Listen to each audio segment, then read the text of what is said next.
Добар ден и добре дојдовте во денешната училница.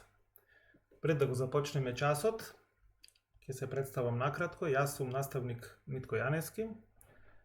Предавам по предметот биологија во основното училиште Дама и Груев од Битола. Денешниот час ќе биде за енергијата, по-конкретно енергијата за движење. Пред да го започнеме часот, ќе се потсетиме што сме научиле од досегашните часови за енергијата. Досега сме научиле дека енергијата може да се дефинира како способност за работа. Сме научиле исто така дека постојат повеќе видови на енергија, од кои што најпознати се топлинската, звучната, хемиската енергија, светлинската и кинетичката енергија. Сега веќе сите знаеме дека кинетичка енергија, односно енергијата за движење. Досега сме научиле дека енергијата може да се претвара од еден во друг вид и сме научиле дека животните енергијата ја добиваат преку синџирите на исхрана. Поточно, хемиската енергија, складирана во храната, се пренесува преку храната низ синџирот на исхрана. Што ќе научиме денес? Ќе научиме дека дел од хемиската енергија, која што ја примаат организмите преку храната, се претвара во енергија за движење и ќе научиме дека движењето е важно за целокупниот опстанок на животните и растенијата. Значи, на крајот на часот, вие ќе треба да знаете да поврзувате енергија за движење со самиот процес на движење. Зошто се движат животните? За да знаеме зошто е важно движењето кај животните, ние мора да сватиме и да научиме зошто животните се движат. Кој е нивниот мотив?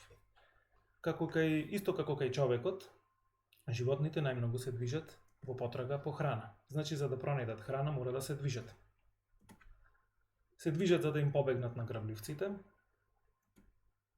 се движат да пронајдат партнер при размножувањето. И исто така се движат за да пронајдат засолниште. Овие се најчестите мотиви поради кои што животните се движат. Откако видовме зошто се движат животните, редно е да видиме како се движат животните. Животните се движат користејќи мускули, како основни органи за движење, и органи за движење кои што ги движат тие мускули. Значи, секој животно има мускули како основни органи за движење.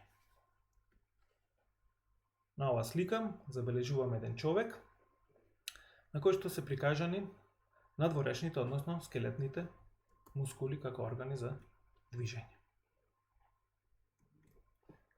На наредните слики ќе ви разгледаме неколку животни примери за нивните органи за движење во различна животна средина. Значи, како пример за движење во водна средина, ќе земаме рибите кои што се најраспространети и веќе сите знаеме дека тие се движат со перки. Значи, органи за движење во водна средина кај рибите се перките.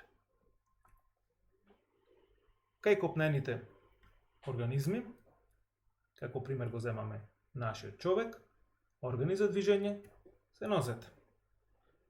Во воздушната средина, птиците се движат со помош на крила. Се поставува прашањето што е заедничко за сите овие органи, перки, нозе и крила. Заедничко е тоа што сите се придвижувани од мускулите.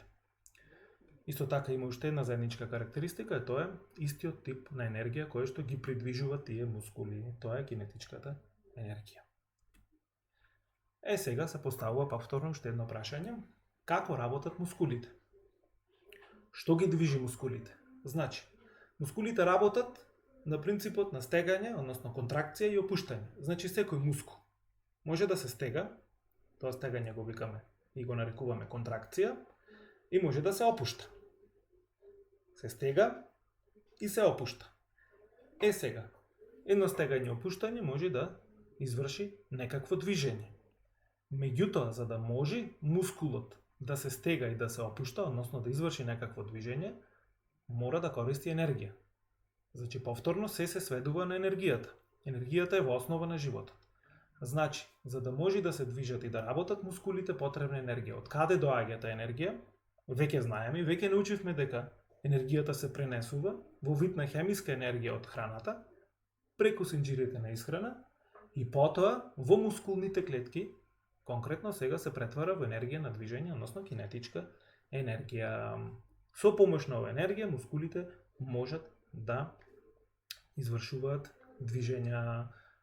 Во наредните неколку минути ќе видиме, односно ќе се потсетиме како енергијата од сонцето се пренесува низ синџирите на исхрана.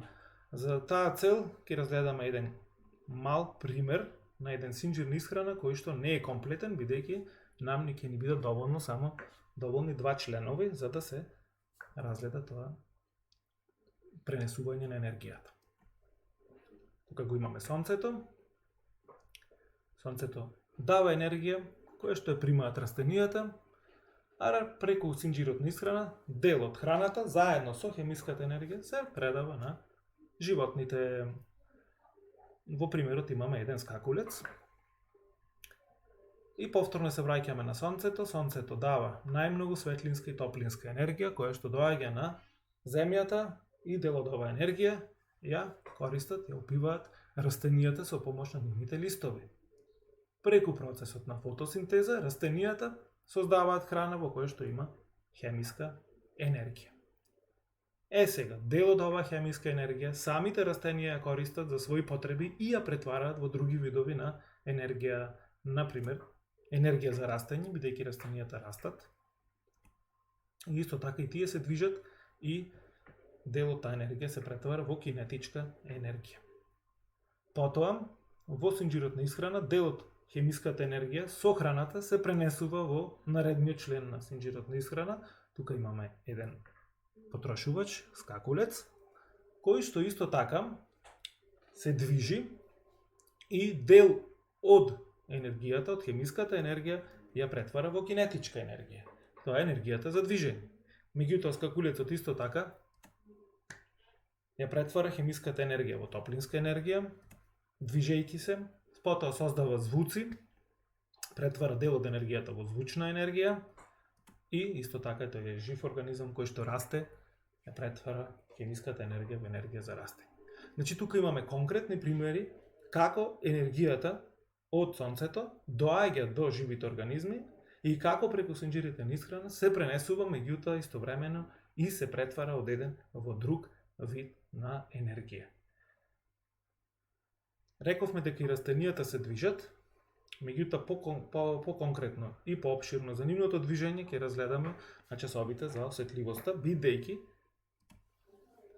движењето кај растенијата е поврзано тесно со осетливоста. Меѓутоа, на денешната лекција само накратко ќе разгледаме како растенијата се движат, односно ќе видиме дека и тие се движат. Движењето на растенијата е различно од тоа на животните. Растенијата обично не го менуваат местото на живење и вообичаено се движат како одговор на дразбите кои доаѓаат од горешната средина. Значи како одговор на светлината, како одговор на влажноста, одговор на топлината и така натаму. Се надевам дека часот ви беше интересен и се гледаме и се слушаме на некој од наредните часови. Ви благодарам на вниманието и пријатно.